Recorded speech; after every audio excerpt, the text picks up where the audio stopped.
Nakaka-proud kapag sarili mong produce ang kinakain mo. Tama-tama kasi processing day natin, ng mga natitira natin na mga manok sa batch 26. At yan ang agenda ngayong araw, mag-process ng mga alaga. At syempre, Kain na tayo! Kain! pagsaluhan ng produce mula dito. Napakagandang umaga, magandang panahon para dumaan sa farm at mag-process din ng ating mga free-range chickens. Ano ba? Kumusta? Ginaalit po yun. Nasa organic scoop naman na ang ating mga tandang for processing.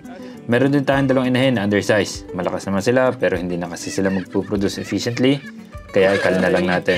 Tapos yung tandang natin, 4 lang din naman. Kakunti ang tandang natin na mapaprocess ngayon dahil may mga client tayo na nagsama ng tandang sa kanila mga binili. Pwede na yan. Pwede na yan. All foods are blessing at nakaka-proud na sariling produce pa ito.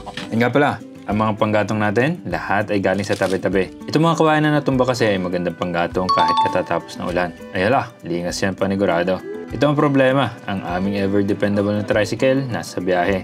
Tanghali na kaya hindi na namin nahintay at kuwanta na sa motor muna. Kayang-kaya naman, dala namin ang manok, ang talyasi at mismong kalan. Stop!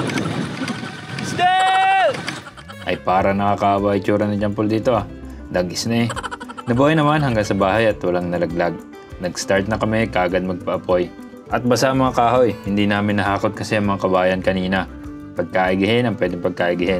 Dahil kukunti naman to, magiging mabilis lang ito. Maglalunch na rin kasi kaya kailangan ng output para may makain naman kami.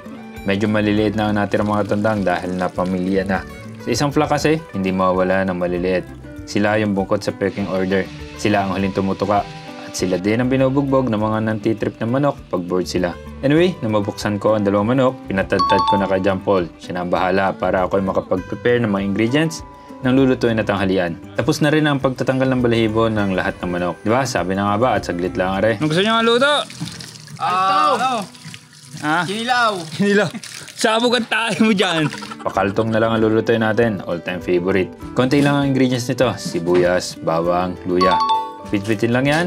Saka sili syempre. Sobrang sarap niyan kapag maanghang. Nang ma-prepare ko, nagmerienda muna kami para malakas man sa gawain. Okay na, yung aking lulutuin ng malupit at masarap.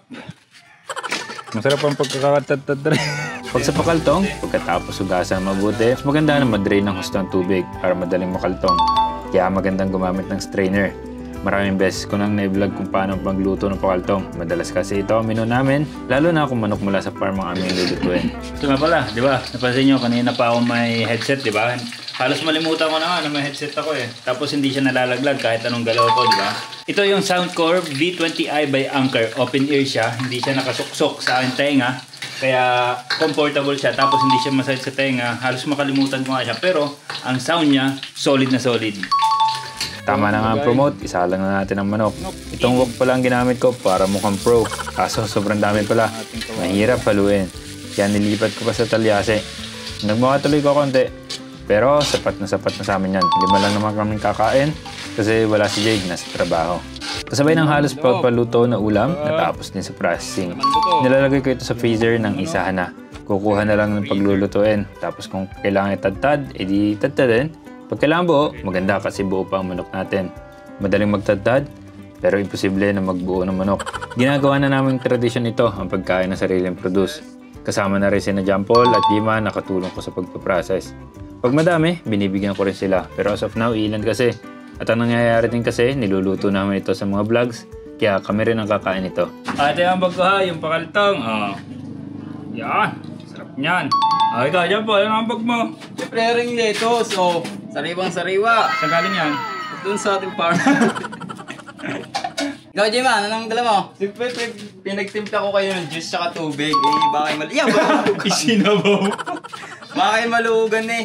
Yan na yun. Yan, ayun ang bag ko. Pwede na yan, sige. Kain na tayo. Okay. Kain. Nakaka-enjoy kainin talaga kapag sariling produce ang inyong kakainin. Sure ka sa kalidad at sure ka na safe talaga ang kinakain mo. Kumbaga, bukod sa kita sa farm, ay isa ito sa reward na nakukuha namin dito sa farming.